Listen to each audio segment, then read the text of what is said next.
There's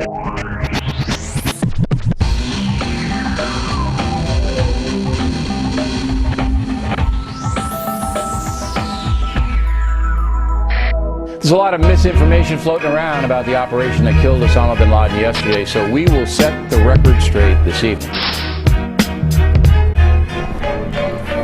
Hello and welcome to the show.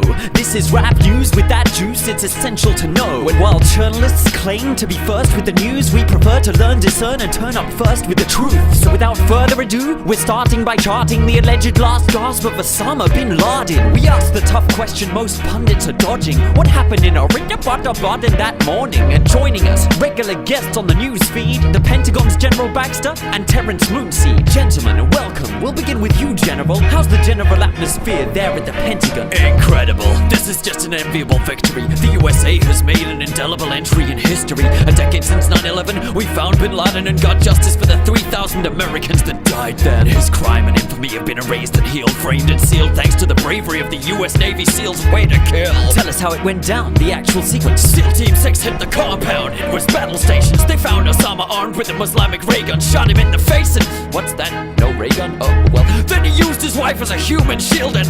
What? That didn't happen either? Okay, well then they shot him and took no pictures and buried him according to Islamic scriptures in the sea?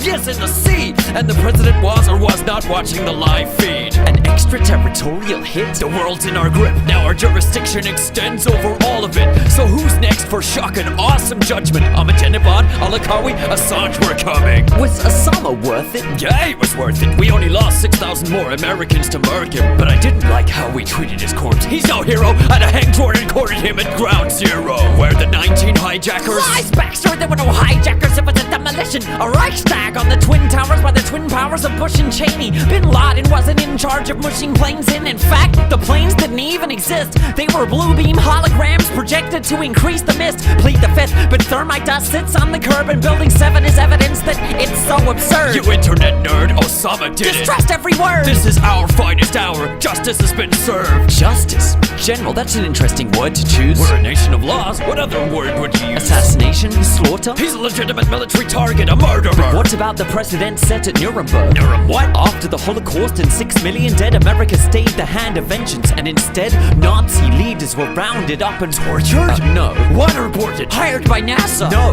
Brought to court to be tried for crimes against humanity, then executed. What a tragedy. Please, Eurofag, don't history lesson me. Don't you get it? The true sign of a supremacy is who gets to decide at each given minute when the rule of law is applied and when it's suspended. You can't spell justice without the US, and it's called justice because it's just us that's justified in judging. Just cause, just wars, and just evidence. Just test this justice and get just ice if you mess with us and end up at the bottom of the ocean like bin Laden. Osama isn't dead, or if he is, he died in 2000. This thing's rotten, no death certificate of public evidence, man. He's probably kicking back on an island on a CIA pension plan. Watch it, hippie, or get double tapped like Geronimo. That reminds me, why this codename Geronimo? Geronimo? That's Osama's codename? Let the truth be known, this reeks of the Masons and the Skull and Bones. It's a secret society of elite Yale students who stole the skull of the Apache chief and they use it in occult dark rituals like pagan druids worshipping Satan, Lucifer, Cain and Judas. The truth is, they're the ones who owned Osama and got the Pharaoh plasma to clone Obama. They're ruthless, they planned this end game to coincide with the May Day pagan festival of Beltane, a fertility ritual with blood sacrifice and Adolf Hitler's suicide dates match precise. That's a device to pledge and bow to the true rulers of the earth and renew the wedding vows. That's why Obama harpooned Japan, creating waves to hit him, and Prince Reptilian was married to Satan in the form of Kate Middleton. I ain't kidding with you when I'm yelling the truth. Illuminati's on the throne. That's the real reason why they called Osama Geronimo. It's a perfectly good codename. What's wrong with you?